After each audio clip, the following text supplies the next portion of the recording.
welcome back to my YouTube channel. My name is Unompumelelo Nkosi, also known as Aida Nkosi, and if you're new here and you're here to stay, please do subscribe to join the family and make sure that you turn that post notification bell on to make sure that you're notified whenever I upload. So today we are doing Words Talk, and Words Talk is a segment with Aida Nkosi whereby I aim to inspire and empower. And today we are looking in the book of Genesis, Joseph's story, and titled God Let Us Go Through Some Things, and God Let Us Go Through Some Hardships for our own good. So let us get into today's video. So as I've already mentioned that we are looking in the book of Genesis. If you want to read this book, you can read from Genesis 37 to 41, and hence we are titling it God Let Us Go Through Some Hardships and Sufferings for Our Own Good. Because when we look into this book, right, Joseph went through a lot of sufferings and he went through a lot of hardships only for him at the end becoming the governor of Egypt and reuniting with his family, right? So let us go through this book step by step, okay? Not step by step, but let us go through this book. So the first thing that we notice here is that Joseph was sold by his brothers and he was then taken to Egypt, right? He was betrayed by his own brothers, right? And in life we often get so shaken when the people close to us betray us, and it's kind of expected for you to get shaken. Right? It's expected for you to get hurt. It's expected for you to feel very betrayed, because obviously they're betraying you and it's your close loved ones, right? Imagine your brother betraying you. Damn. So Joseph was betrayed by his brothers. He was sold by his brothers, right? And he was then taken to Egypt. I can imagine at that age, right, not even knowing where you're being taken, okay? But before that, the Bible tells us that he actually dreamed, right? And when he was dreaming, the dream was basically showing him that one day people are gonna not bow down to him, but he's actually going to be a leader of people one day. And his brothers didn't like that. He had been shown a vision that one day he's gonna lead people. I don't want to say people are gonna bow down to him, but yes, people are gonna bow down to him. Because if you really go back to the dream and the interpretation of the dream, people are gonna bow down to him. So God showed him the vision, right? But for God to say that, for that to become true, for that dream to become a reality, you're gonna have to go through those things for you to become this leader, for you to become a governor, right? And it did not even know that he was going to become the governor of Egypt, because the dream did not tell him exactly that, but it just showed him that people are going to bow down to you one day, right? So now imagine being betrayed by your brothers and you being and that was the first step to making the dream the reality. That was the first step to making the dream the reality. Just him being betrayed by his brothers. Okay, I don't know where you're sitting right now and what you're thinking right now, but I'm trying to get you somewhere, okay? But keep on watching so that you get to where I wanna get you exactly, okay? Now when he gets to Egypt, okay, we see where he's now in Egypt, right? And they sold him to Potiphar, right? The king's official in charge of the palace guard, right? They sold him to Potiphar, right? And the Bible tells us that Potiphar realized that God is making Joseph a success wherever he is. Potiphar, if you read Genesis 39, verse 3, it says that soon Potiphar realized that the Lord was helping Joseph to be successful in whatever he did. So wherever God takes you, right, with whatever God has given you, he will make you a success out of that thing, wherever you are. And you know what I like about God, wherever you are with your gift, or wherever you are with God's presence, it's not only working for you, but it's working for the people around you. So sometimes I get to understand why people are like, but what about the other people that I'm leading? Forget me, but what about the other people? If I forget why I am here and I forget my purpose, what about the other people that I am supposed to be helping with fulfilling my purpose? Okay? Because here it says that Potiphar liked Joseph and made him his personal assistant, right? Potiphar finally made Joseph his personal assistant, right? Because of Joseph, the Lord began to bless Potiphar's family and filth. Because of Joseph. Now, because of you, God will be blessing the people that are around you. God will be providing for the people that are around you. Because of you. Okay, so one thing about the devil, he will see that God is finally making a way for you, right? And he will just try to come in and ruin everything. Now, Potiphar's wife lies about Joseph, and Joseph is taken to prison, right? And what I like about God, I think I've already mentioned this, and I even said that, come with me, right? God will make you a success wherever you are with what he has given you. Joseph was given the gift of being able to interpret dreams. And tell me why this man is in prison and is able to interpret the dreams of prisoners, right? And sometimes you gotta speak for yourself. And guys, there is so much power in being able to speak for yourself, right? Now, Joseph speaks for himself. He says that when you get to the king, please tell him about me. Now the king gets to dream, and when the king gets to dream, one of the prisoners, right, says, there is a man, okay? There is a man that can be able to interpret these dreams for you. God, I can think, I can only imagine, okay, what that man went through when he was in prison. Imagine thinking, but God, this is what you showed me. You showed me that people are gonna bow down to me. And what am I doing here exactly? Why am I being in prison? Why am I interpreting prisoners' dreams? He finally gets called to come and interpret the king's dream, right?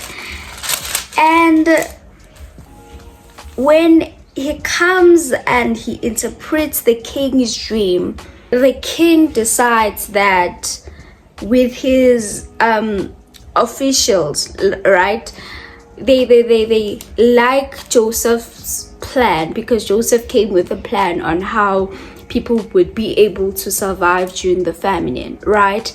And the king and his officials like the dream, right? And when they like the dream, the king told Joseph that God is the one who has shown you these things. No one else is as wise as you are and knows as much as you do. I am putting you in charge of my palace, and everybody will have to obey you. No one will be over you except accept me. You are now governor of all Egypt. You are now governor of all Egypt.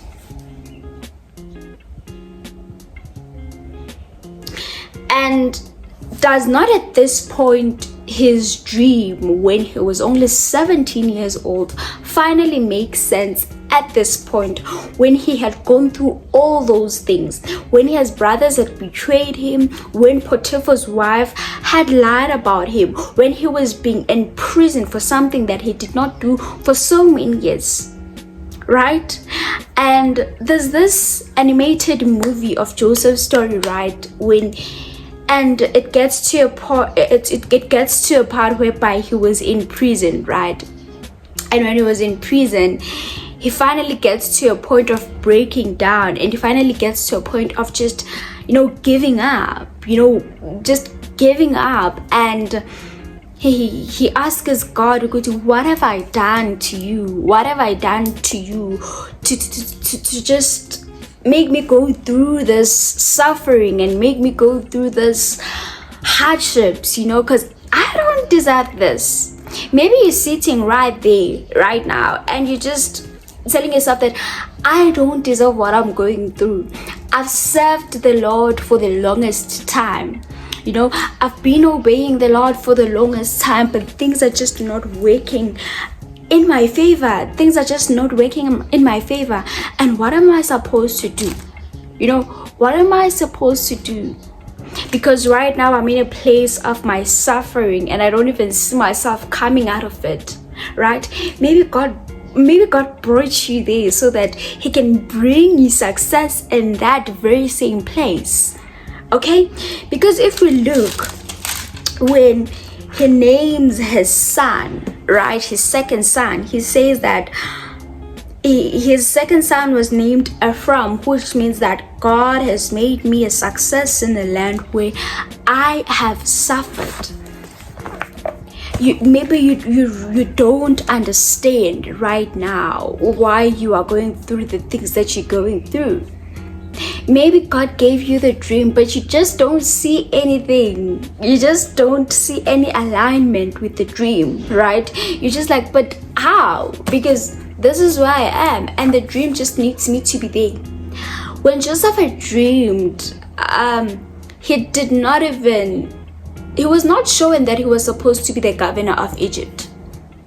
So now imagine when they were taking him to Egypt, he was like, but maybe he had asked himself, what I was dreaming about is actually not going to become a reality, because now I'm going to a land where that's not going to be possible.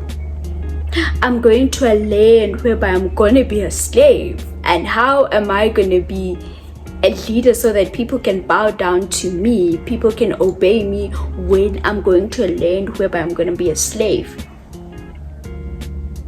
Right?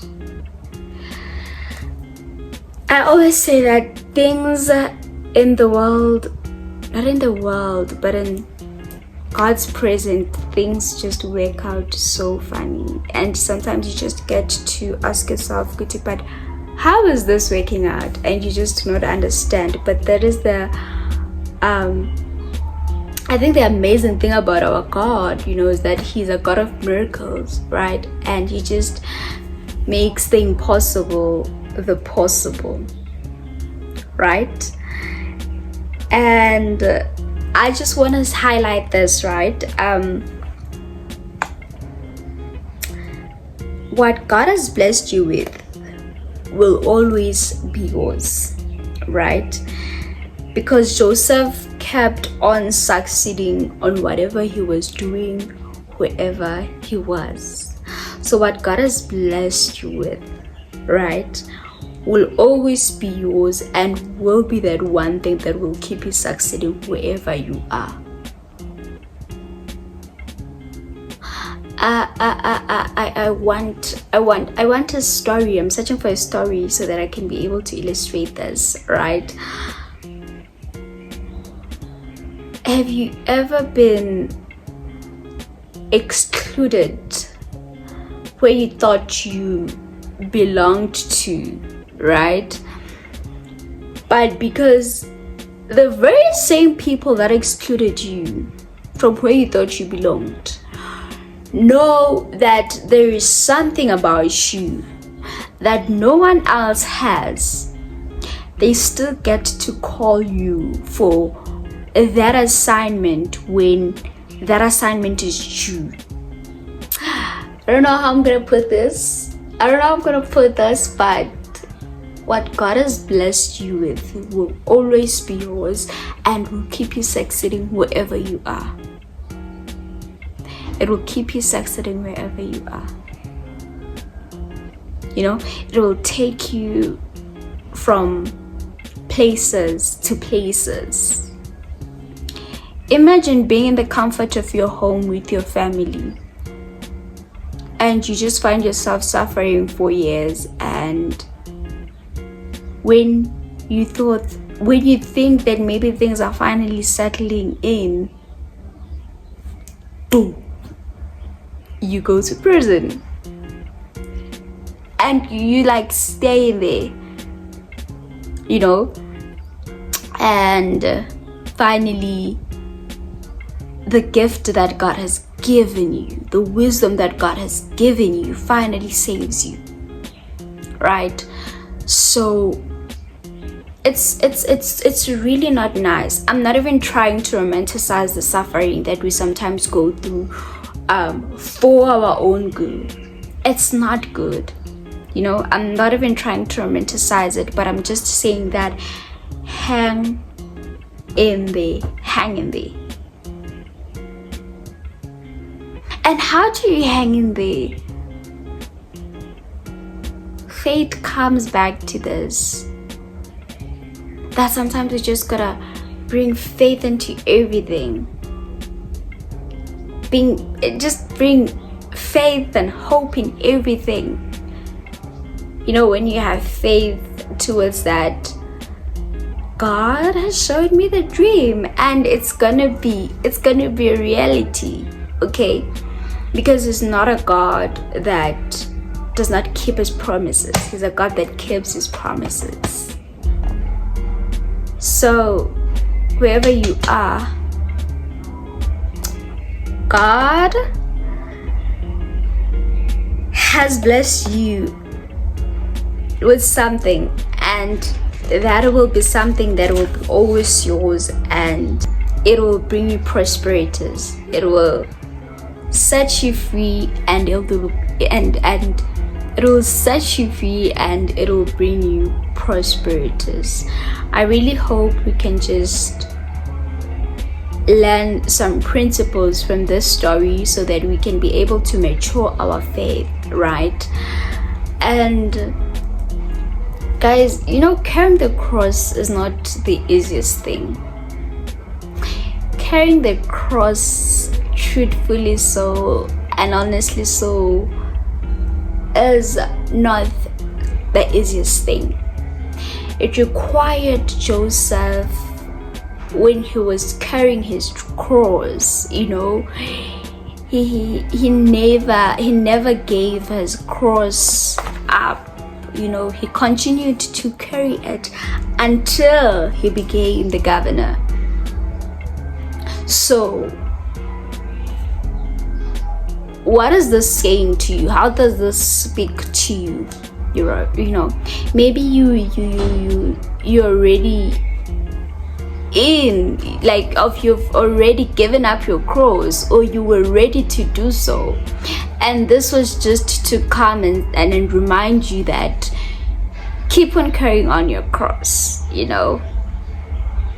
And what I love about God is He always provides a way. He provided a way for Joseph when he was in prison using those two prisoners.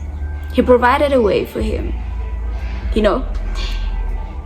So He's always a God that provides a way, and will always provide strength,